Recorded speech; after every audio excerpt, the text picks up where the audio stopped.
Bueno, estamos con Darío, que es el editor en la editorial Ceres Ediciones. Y bueno, en realidad voy a dejar que me cuente él un poco sobre estas actividades. Así que me gustaría, Darío, si me podés contar sobre las actividades que por lo que estuve investigando están ligadas al arte, a la cultura y específicamente a la literatura. Bueno, sí, realizo varias actividades que están relacionadas justamente con el arte, con la cultura y particularmente con lo que es la literatura. Voy a empezar por la razón por la cual nos conocimos, que tiene que ver justamente con el Laboratorio del Poeta, que formo parte de un equipo docente. Somos varios integrantes que estamos encargados y planificamos, desarrollamos y además realizamos o formamos parte o lideramos clases de lo que forma un taller de escritura creativa que empezó ya por el 2008 y estamos fundado por Lisandro Gallardón, y yo empecé a formar parte del equipo a finales del 2016, y las clases están muy interesantes, se dan a lo largo de todo un cuatrimestre. Se suele dar, o se ha dado buena parte desde que arrancó en lo que es la UBA, dentro de lo que es el marco de extensión universitaria.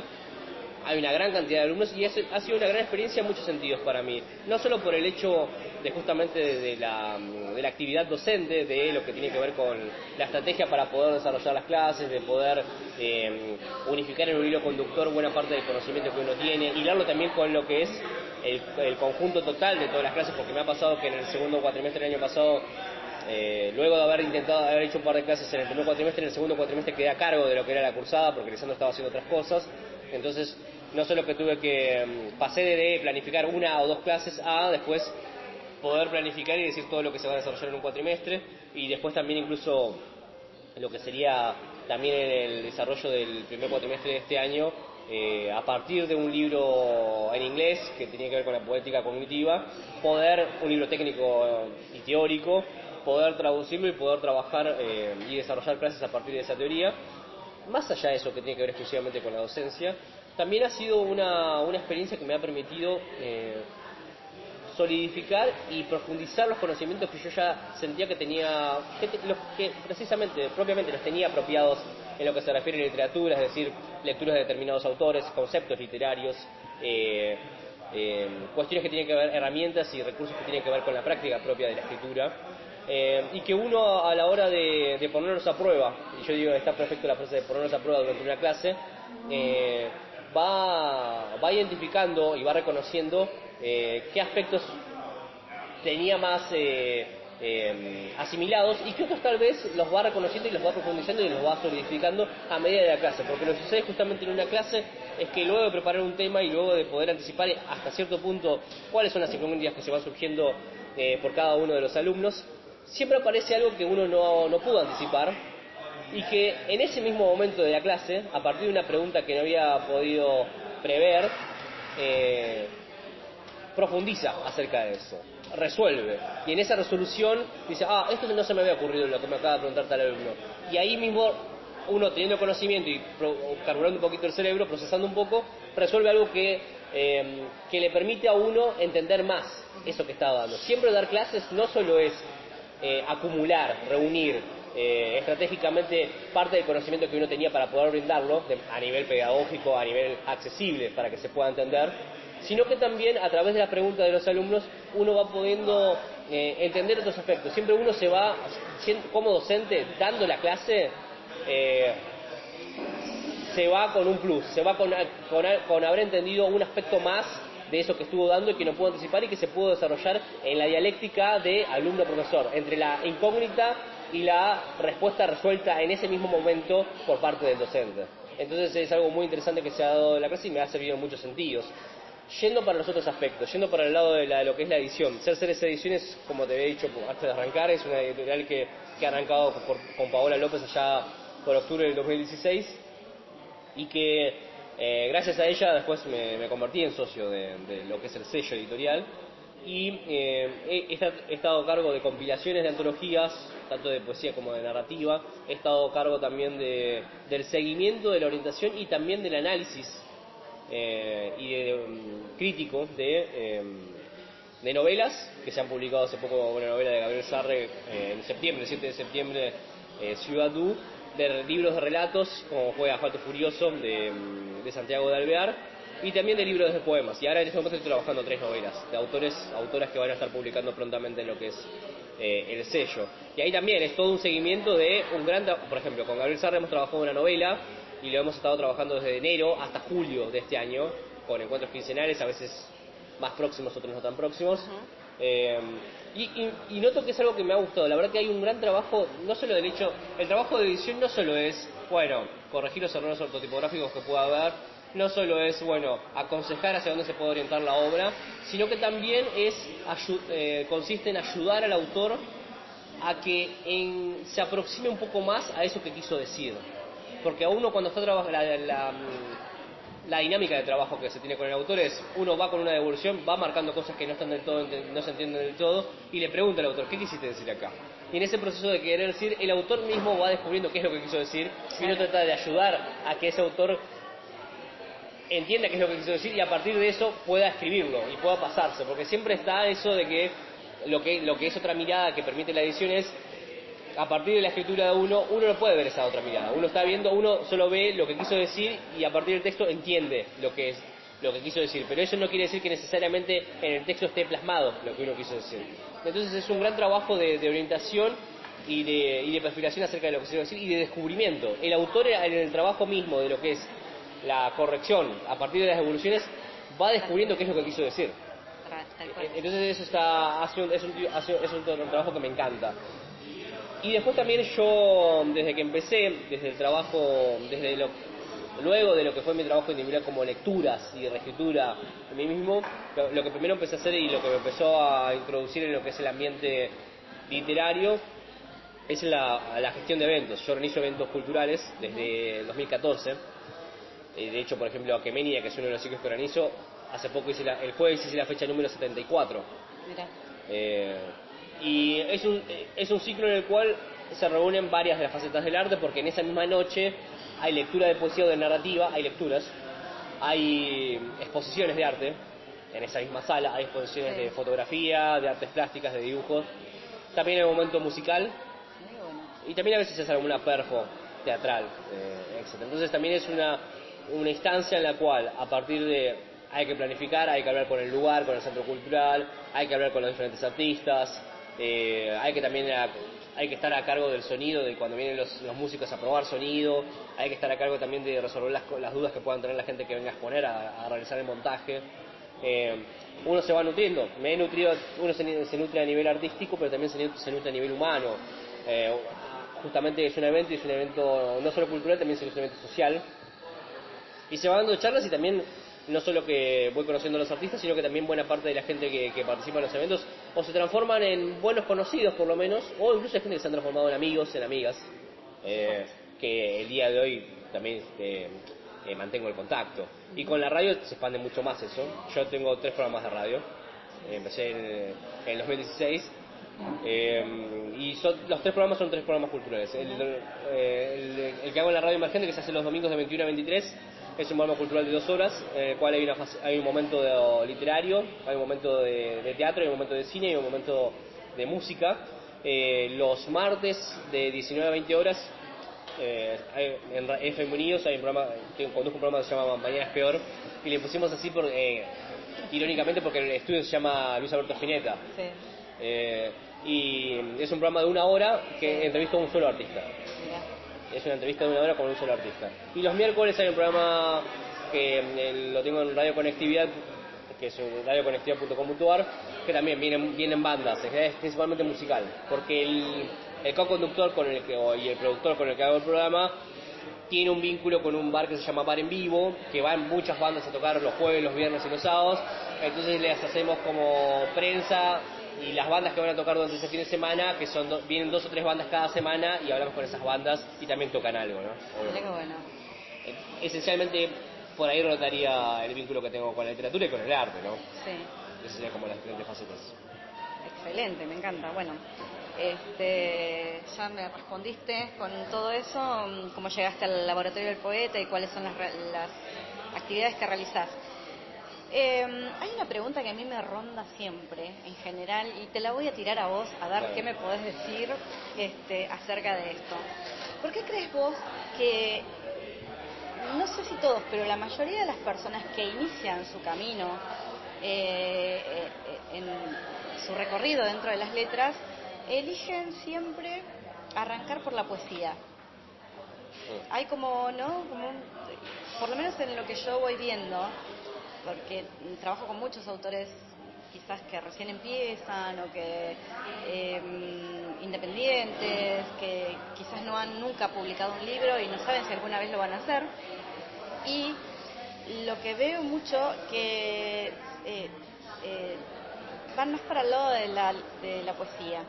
Y cuando vos intentas correrlos un poquito de ese lugar, es como que se asustan, ¿no? Bueno, un cuento, un relato breve, otros géneros. Es como que, no sé, prefieren la poesía a otros géneros literarios, como pueden ser los cuentos, las novelas, dentro de otros géneros como, no sé, la dramaturgia o diferentes tipos de relatos o géneros diferentes a la poesía. ¿Por qué crees vos que la poesía está más instalada dentro de quienes inician un camino dentro de las letras? Sí, hay varias cosas para responder ahí en un principio. Sí. Para empezar, siempre cuando uno se acerca a un arte, cuando se aproxima, bueno, en este caso la escritura, a lo largo de las entrevistas, más allá de lo que yo intuía por mí mismo y hablando con un montón de escritores, lo que noto en común es que empiezan justamente en un momento de sus vidas en el que están desbordados por alguna emoción, por una idea, por un sentimiento, y necesitan volcarlo de manera inmediata. Entonces esa manera de poder manifestarlo, que en un principio empieza a ser esporádico y eventual, porque depende justamente de la instancia de desborde, y después con el tiempo, si se va logrando oficio, uno puede controlar esa energía creativa y lo va haciendo con determinada regularidad, resulta más accesible desembocar en el género poético. Primero por lo siguiente, porque el género poético parte inmediatamente, más allá de que el autor quiera decir a la hora de escribir un poema, bueno, yo soy Julio Darío Vera que está diciendo esto, o no, es la voz enunciante, el género está directamente vinculado con lo que es un monólogo y con lo que es ya inmediatamente hablar. Es una voz enunciante que ya está hablando y que es más directo. Hay como menos pasos intermedios entre lo que uno quería expresar, ya sea un sentimiento, una emoción o una idea, y el formato ya propio de lo que es el género. Entonces hay pasos menos intermedios, que tal vez a la hora de tener que escribir un cuento, de tener que escribir una novela, que hay más pasos, a veces hay que también, si se quiere, configurarlo en una técnica, en un formato, en determinadas herramientas, porque obviamente una prosa, para que sea instalado en un relato, para que esté estructurado o asociado en un cuento, para que esté estructurado en una novela, debe reunir determinadas condiciones. Entonces, por un lado, hay una facilidad, si se quiere, hay un contenido burocrático menor. Claro. A la hora de tener que sortear y de tener que incorporar y asimilar menos técnicas, menos herramientas, menos recursos para poder decir, bueno, tengo un cuento, tengo una novela, Claro. tengo un poema. A la vez. Porque la poesía idea, en realidad sí, tiene mucha técnica. Sí, iba a eso. A la vez, eso genera ciertas confusiones, ciertos justamente prejuicios superficiales acerca de lo que es la poesía y de que, bueno, alguien pone un par de palabras y le aprieta enter y entonces ya siente que tiene versos y ya está escribiendo un poema. No.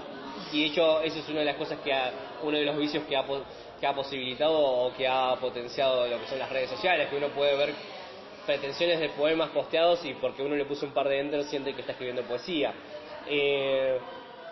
Voy a dar dos posiciones con respecto a eso. Por un lado, el hecho de que estamos en una época que está el slam de poesía, no sé si te has enterado, de que es como una especie de monólogo humorístico y que está medio asociado con el aperfo, con el teatro, y a la vez tiene algunos recursos que están asociados con lo que es la poesía, como pueden ser metáforas o determinados juegos de palabras. Y a mí me parece que eso es, el hecho de que se pueda decir que en algún punto eso es poesía, no es un defecto de la poesía, sino que justamente es una virtud de la misma, de cómo se puede adaptar, de cómo es plástico el material y puede ser en algún punto identificado como algún aspecto de la poesía o algunos recursos de la poesía. De hecho, recordemos, la poesía en Occidente arrancó por los rapsodas, que era una poesía principalmente oral, obviamente porque no estaba la escritura. Claro. Entonces, los rapsodas eran los encargados en el principio de la civilización griega, de la orientación occidental antigua, eran los encargados de transmitir las historias, los poemas épicos, mitológicos, de pueblo en pueblo, y eran recitados. Y incluso algunos iban acompañados con algún instrumentista o utilizaban algunos recursos para que en esa oralidad también haya una persuasión y que a partir de ello sea una herramienta más para captar la atención de la gente que está escuchando, del público. Teniendo en cuenta eso no quiere decir que eso sea exclusivamente la poesía y que no sea totalmente la poesía. La poesía, por supuesto, es, por un lado, como todo género literario, es una disciplina y como tal reúne una serie de características y de técnicas que exigen cumplirlas para que sea reconocida como tal. Esto es poesía porque reúne determinada calidad de texto, determinado manejo con el lenguaje, determinado trabajo con la palabra y con las temáticas y con el formato en el cual se está presentando, y que uno puede mejorar o no. Uno puede ser, si se quiere, un poeta principiante, un poeta que tiene una concepción relajada, si se quiere, de la poesía, y puede ser poesía, pero bueno, eso es un poema, puede ser un poeta principiante, puede ser una poesía no compleja, sino sencilla, y puede haber poetas muy complejos que además, y que incluso sean herméticos también. De hecho, algo con lo que tiene que pelear la poesía también es el hecho de que, como la poesía es un trabaja con el lenguaje de una manera que quiere deshabituarla, que quiere generar una disonancia, que quiere generar una desfamiliarización con el lenguaje y no utilizarla como se utiliza en la vida cotidiana, cuyo objetivo principal de este soporte, que es el idioma, es hacer un comunicado. Claro. Resulta hermético para la gente que no está acostumbrada a la poesía. Y bueno, lo siguiente, voy a un ejemplo trivial. Sí. Por ejemplo, cuando uno recibe una carta de documento de un trabajo y lo quieren echar, o para decirle, bueno, se ha rescindido el contrato o no le vamos a renovar el contrato, no va a recurrir al hermetismo o la ambigüedad o a metáforas. Bueno, a partir de hoy su colaboración va a ser como la de Sócrates. No. Te va a decir, bueno, a partir de hoy vamos a prescindir de su servicio o de su colaboración a partir de tal fecha. Claro, porque listo. el lenguaje tiene que ser claro, evidente, Concreto. comunicacional y inequívoco. Claro. Así lo manejamos todo el tiempo. La poesía va para otro lado. La poesía trata de utilizar el lenguaje de una manera que genere una ambigüedad, pero no una ambigüedad a la cual se recurre con el simple hecho de escribir mal, con el simple hecho de, bueno, no tengo muy claro lo que escribí, entonces es ambiguo. No, Claro. es una ambigüedad a la cual llegan determinados poetas y a partir de un trabajo exquisito con la palabra, que dentro de lo que son las reglas ortotipográficas, dentro de lo que es de las reglas de la sintaxis y de la semántica, se está diciendo algo, pero a veces está diciendo otras cosas. Ese tipo de ambigüedad, o como se llama opacidad en la poesía, es lo que se está buscando. Y que va a contramano de lo funcional, de lo comunicativo y justamente de esto inequívoco que sería totalmente caótico para la ciencia, que uno de pronto, si un teorema fuese medio raro y no se pudiese entender, sería un error. De hecho, tiene un lenguaje bastante preciso. Cuando dice, bueno, si X tal, etcétera, tiene estas condiciones, la ciencia busca lo preciso y lo entendible. La poesía no. Y otra cosa que voy a decir con respecto a lo que decías, con respecto a la naturaleza de la poesía, se da también, y solo se da en este género también, que hay cuentistas que escriben también novelas, que también escriben dramaturgia, que también incluso escriben guiones, y viceversa, ¿no? Con cualquiera de esos géneros con respecto a los otros. Sí. Pero se da muy seguido en la poesía que el que escribe poesía es exclusivamente poeta. Sí. Y tiene que ver con... Y es como que toman la identidad, ¿no? Soy poeta, te dicen. Sí. ¿No? Y como parte de su ser. Como si fuera algo en sí mismo, ya una construcción de su persona. Sí, es verdad, está como más vinculado, es verdad, sí. Eso se da de esa manera y tiene que ver un poco con lo que estaba diciendo de que se vuelca inmediatamente, si se quiere, la poesía, lo que uno está tratando de decir, y se está monologando, hay un monólogo, es un monólogo, entonces es muy difícil desarticular a través de un personaje lo que uno está hablando. Por más que uno lo diga, yo soy Julio Darío o yo soy Flor que estoy escribiendo acá, por más que incluso sea una voz enunciante, una voz poética, igual uno cuando lo está escribiendo está monologando, no se está Claro. poniendo en, tal vez cuando está escribiendo una novela que dice, bueno, este es Frodo, este es Claro. etcétera, y no Tenés soy que yo. ir cambiando, Más allá claro. de que en algún punto uno también son ellos, uno Claro. es ellos, pero Claro. pero Pero uno se por ahí por ahí la diferencia más simple que se le puede encontrar, ¿no? Sí. Vamos voy a ir a algo muy simple. En la poesía vos volcás todo lo que es, digamos, como sentimiento puro pareciera, ¿no? Es puro sentimiento. De ahí después hay que ir limpiando, corrigiendo, depurando, hasta llegar a poder decir eso de una manera en la que no quede todo expuesto. Claro. O que no lo puedas, que no quede tan... Que el otro, cuando lo lea, también pueda encontrarse, pero desde distintos lugares.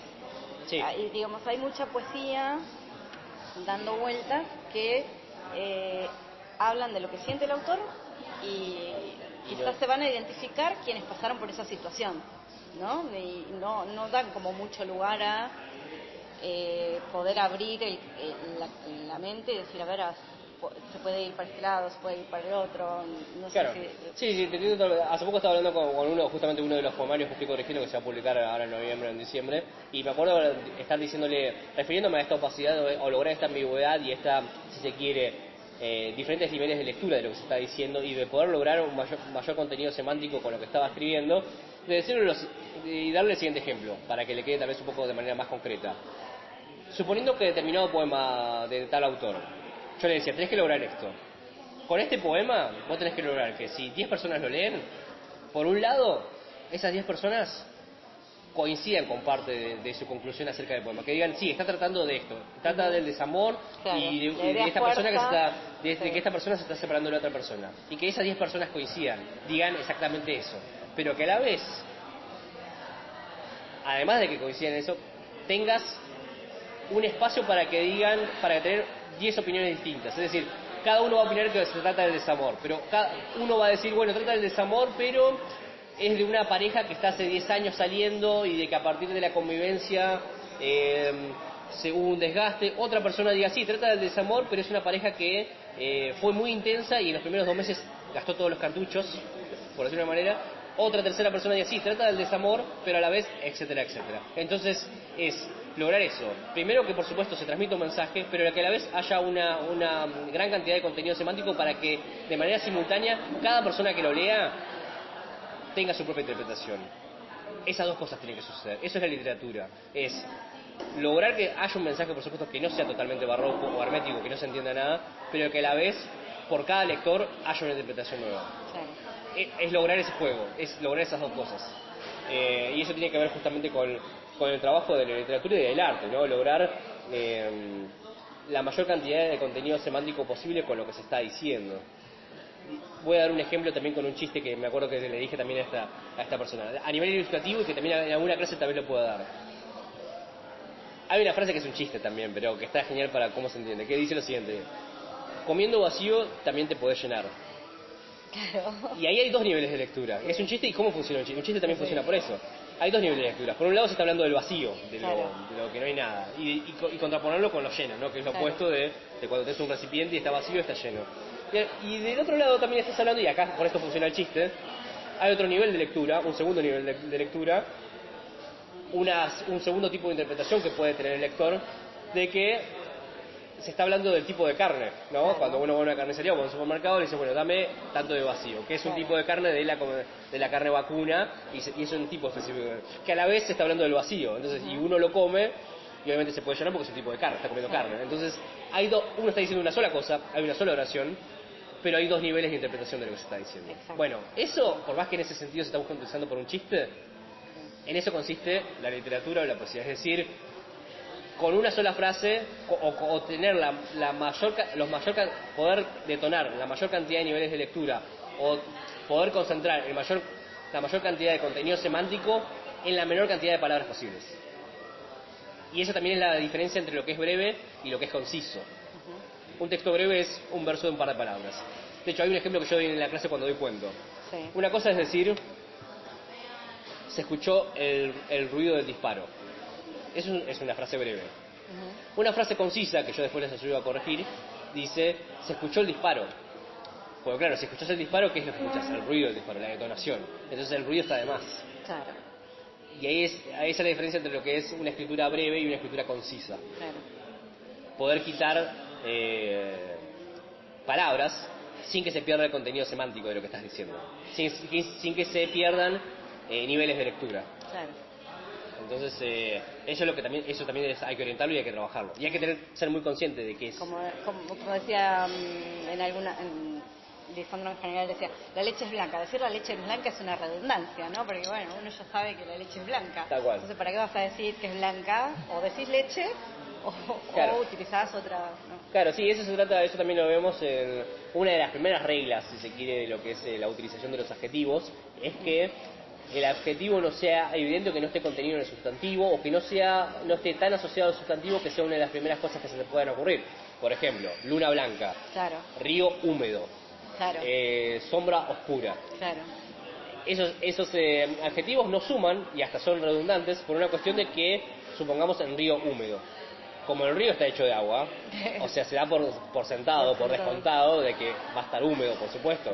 No va a haber un río seco. De hecho, en todo caso, esa sería una buena imagen, río seco. Río seco. Es como, esa sería una buena imagen, una buena utilización de adjetivo, porque y hasta es un oxímoron. Entonces, hay que trabajar y hay que tener en cuenta eso. Poder decir y poder agregar a lo que estás diciendo. Y a veces hay errores que se cometen dentro del plano literario. Por ejemplo, decir leche blanca o luna blanca no está mal escrito, no hay un error ortográfico, no hay un error sintáctico. No, Uno no puede decir, no, mira, esto está mal escrito, pero sí desde el plano literario está mal escrito. claro. Desde el juego con el lenguaje, desde la utilización eficaz y concisa de este soporte, sí uno le puede tachar y decir, no, esto está mal, es redundante. Claro. Se puede anticipar con el contenido propio al que uno asocia con ese sustantivo. Sí. Entonces también hay un plano dentro de lo que es el trabajo con el idioma que escapa a lo comunicacional, que escapa a lo sintáctico, que escapa a lo ortográfico, a lo gramático, que obedece a sus propias reglas, a reglas específicas de la literatura. Y uno puede corregir a través y de hecho el taller de escritura creativa corrige a partir de ese enfoque. Sí. Sí, sí. Bueno, por lo que veo, no solamente vos te dedicas a la poesía, sino que tenés como un repertorio más amplio, ¿no? Pero dentro de este repertorio amplio en el que te movés, ¿qué lugar ocupa para vos la poesía? Principalmente el vínculo que tengo con la poesía es que y me pasó como decíamos en un principio, empezó como una necesidad. Mira, te cuento la anécdota brevemente. Sí. Yo en su momento estaba escribiendo ya algo de prosa o de relatos o de cuentos, y allá por el 2009 fue mi año borgiano, porque leí todo de Borges, leí toda la narrativa y casi toda la parte ensayística. Sí. Estaba leyendo otras cosas también, pero digo, leí principalmente a Borges. Y allá por noviembre de ese año, recorriendo, haciendo mi paseo usual en ese momento, que era ir por Corrientes y irse zigzagueando por las cuadras, por las librerías, me encuentro con Antología Poética de Jorge Luis Borges. Y digo, bueno, a ver, me gustó todo este tipo, capaz que la poesía me gusta. Abro y leo Ajedrez. Y leo todo el poema, que es un gran poema, y que me encuentro con el final, ¿no? Dios mueve al jugador y esta es la pieza. ¿Qué Dios detrás de Dios? La trama empieza, de polvo, de muerte, de sueños y agonías. Leo ese final y como que me provoca muchas cosas. Claro. Lo compro inmediatamente y como veo como que me voy apurado a mi casa y lo leo. Claro. Esa noche lo leo, releo los poemas que más me gustaron y marco cosas. Cuando termino de hacer esa relectura, así como de pronto me podía haber surgido la necesidad de, tengo ganas de ir al baño, o tengo ganas de comer algo, de abrir la heladera, yo quiero escribir así. Que en realidad lo que quería decir era, yo quiero escribir de una manera en la que provoca al lector lo que me estaba provocando Borges. Y se me creó una necesidad. Así como de pronto tengo ganas de ir al baño, tengo ganas de comer o tengo ganas de dormir, se creó un nuevo casillero en lo que era mi necesidad de yo necesito escribir poesía. Entonces es una necesidad estética. Claro. Estética y también más trascendental, porque también tiene que ver con expresiva, no es solo estética, no es solo maquillaje, no tiene nada que ver no tiene que ver exclusivamente con la cosmética, sino que también, más allá de que se busque un deleite estético a la hora de escribir, sino con la necesidad de expresarme y con un canal que se abrió ahí y que me permite expresarme y que me permite ser más yo. Se amplió mi manera de ser y de expresarme. Entonces es algo trascendental y es algo fundamental por mi parte. Más allá de que ya trabajo de eso, de que oficio de editor, claro, y que corrijo poesía, desde que doy clases de poesía y de diferentes técnicas de la poesía, es más, está más vinculado profundamente con mi impronta, con mi idiosincrasia y con mi manera de percibir la vida. Soy más consciente de la manera con trabajo, y además el lenguaje es pensamiento también. Entonces cuando uno se le acompleja, en el buen sentido, se le complica y se le hace más, y va teniendo como más casilleros y como de alguna manera más modelos para poder articular lo que uno piensa y lo que uno dice y la manera en la que uno se vincula con lo otro. Porque, y doy un ejemplo, cuando uno aprende vocabulario y cuando uno agarra un diccionario, no solo es que aprende una palabra nueva, aprendí una nueva manera de nombrar esto. Sí. Va aprendiendo conceptos y manera de relacionar cosas. Por ejemplo, no sé, decir juxtaposición. Bueno, ¿qué es la juxtaposición? Bueno, cuando hay dos cosas que se superponen. Bueno, ahí está el vaso y está esto, o hay dos conceptos que justo se cruzan, o el cruce de calles. Bueno, antes tal vez de aprender esa palabra, o de sinónimos de esa palabra, yo no tenía esa manera de relacionar esta manera de convivir o de chocar o de relacionar, que serían dos conceptos, o como puede ser una calle, o dos ideas que se juxtaponen y se superponen y en algún punto coinciden, sí, y se están tocando. Bueno, aprender palabras es aprender relaciones o vínculos o maneras de actuar y de accionar de las cosas que están sucediendo, ya sean más abstractas o más concretas y más visibles. Entonces, aprender vocabulario es a la vez ampliar la manera de uno de ver el mundo. Entonces, y la poesía más aún. De hecho, a nivel científico incluso, algo que le recomiendo a la gente que de pronto tiene Alzheimer, viste que dice que para prevenir el Alzheimer es leer. Sí. Y más aún leer poesía, porque lo que sucede con la poesía, por ejemplo, cuando te voy a dar un ejemplo trivial, banal, lo primero que se me ocurre, cuando uno dice, por ejemplo, utiliza un oxímono, le dice, por ejemplo, misterio diáfano. Sí.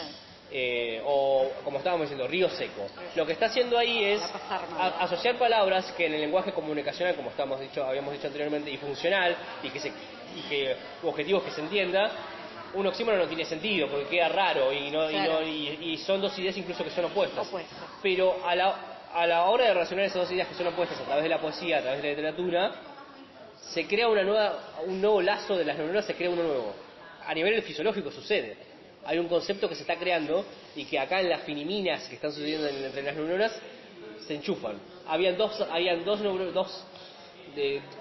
circuitos o dos cables que estaban ahí en el cerebro, que no estaban asociados porque en el lenguaje comunicacional y la vida cotidiana no se relacionan para nada, que a la hora de leerlo y de asimilarlo se conectan y se expande el cerebro y se expande la manera de ver el mundo.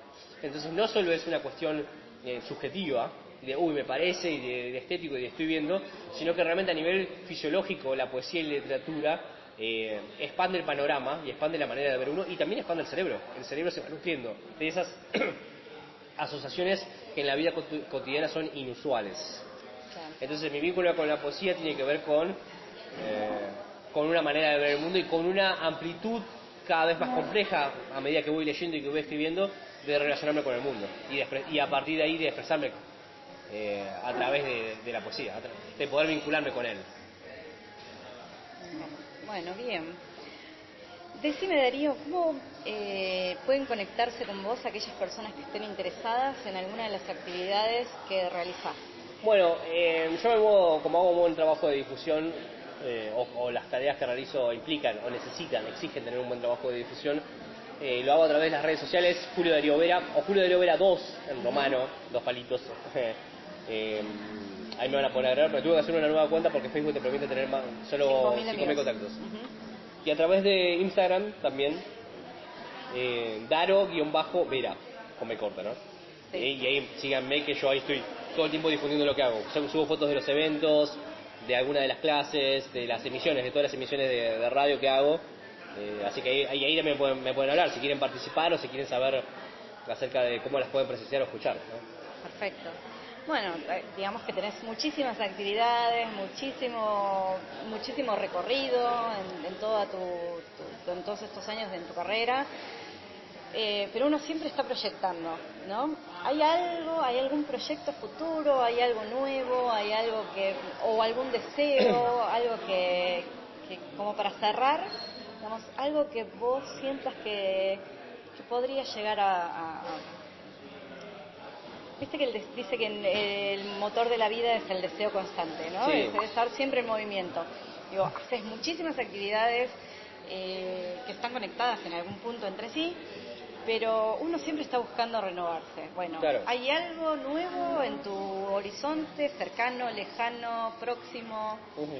Sí, hay como en una, y que obedece también creo que a una curva de aprendizaje, y que se va sucediendo en todas esas actividades que yo voy realizando, ¿no? Y voy a ir a dar un ejemplo como con lo que comencé, que era con organizar eventos. Yo cuando empecé a organizar eventos, en un principio empecé organizando, no, ahora yo soy el conductor único de cada uno de los eventos que organizo, pero cuando apenas arranqué, le estaba haciendo la segunda a otra persona, digamos. Entonces iba aprendiendo el oficio, si se quiere, Claro. o iba aprendiendo de qué se trataba para después yo tener mi propio evento. Algo similar está sucediendo con la editorial y algo similar está sucediendo con el laboratorio de Potter en el sentido de que el proyecto es de design, ¿no? Más allá de que yo me acoplo y he diseñado buena parte de las clases y ahora estoy dando las clases yo, y etcétera. Y la idea, por ejemplo, con respecto a lo que es el laboratorio, que sería como el paso siguiente, así como se han dado en otras facetas, sería, de hecho lo voy a hacer, voy a presentar mi programa ahora en Puano, ahora ya justo en octubre se habilita la instancia de mi propio taller, que se titula Introducción a la Narratología. Mira qué bueno. Que ya está, que ya en el programa y tengo las clases Claro. diseñadas. Sí.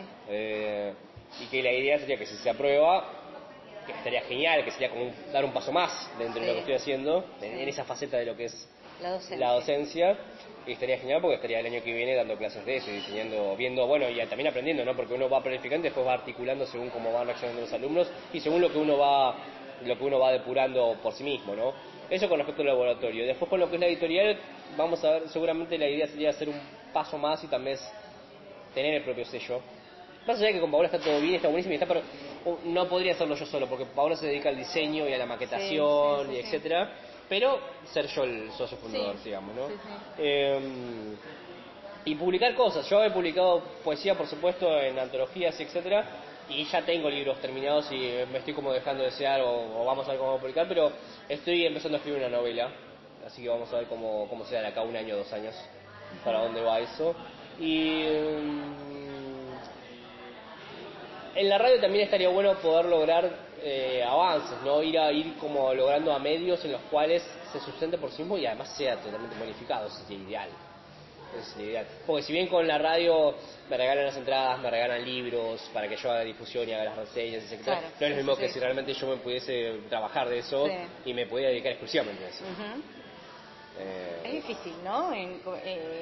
Dentro del arte es como que a nosotros nos pasa por ahí con los chicos del grupo de juglares que la gente piensa que porque sos músico, nosotros hacemos así eventos de beneficencia, todo lo demás, pero también apuntamos a que si querés profesionalizarte vos y querés vivir de eso, te tienen que pagar, sí, claro. porque uno, digamos, no vive del aire. No, por Entonces supuesto. está bueno, eso es un buen proyecto, digo, ¿no?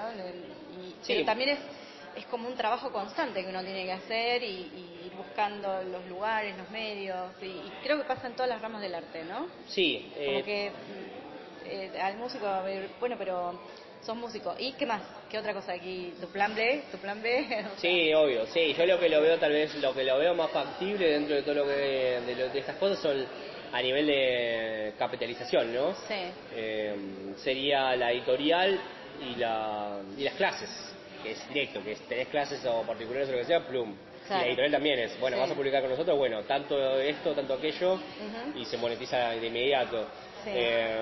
Después lo otro, lo que es la organización, la radio, la escritura misma, ¿no? De pronto vender determinada cantidad de libros y que... Incluso no, ni siquiera, ya igual eso no se da porque incluso los grandes escritores argentinos que están publicando en grandes editoriales y venden bastante, no viven exclusivamente de eso, dan clases. Claro. Dan clases particulares y tienen talleres. Tal cual. Tienen talleres de escritura. Pero siempre la idea es, y el objetivo, y justamente la gente, con lo que batalla la gente que se dedica al arte, es encontrar la manera de que uno haga lo que le gusta y que a la vez pueda vivir de eso. De todas maneras, yo creo que dentro de lo que es la comunicación está más accesible que tal vez el arte puro, porque uno, si de pronto trabaja en determinada radio o en determinado medio, va monetizando, va teniendo, lo veo más factible, por lo menos, más accesible que tal vez vivir de escribir poesía. Claro. Y no se puede, no hay manera, ni siquiera las grandes poetas o los grandes poetas que están acá, no viven de eso, ojo. Se abren puertas, porque si sos un gran poeta y tenés cierto reconocimiento, te permiten dar seminarios o charlas que de pronto hay gente que paga para ir a verte, pero no exclusivamente de, bueno, escribir unos versos y por escribir esos versos, no. Son cosas que se desprenden de eso, pero no directamente de la poesía, no, eso no existe.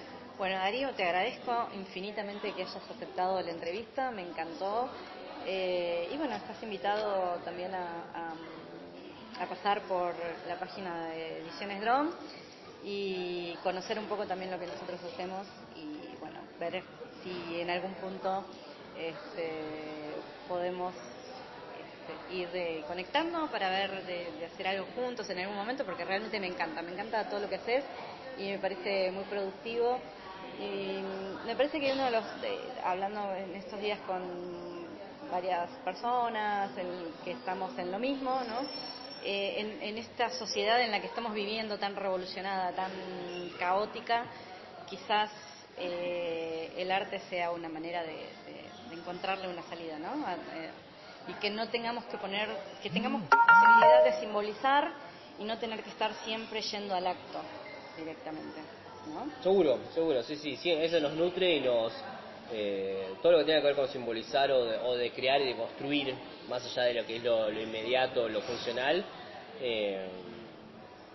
hace más linda la vida, hace más disfrutable, hace más agradable, ¿no? Eso, desde la música, desde la poesía, qué buena película que vi, qué copado esto, dan ganas de vivir.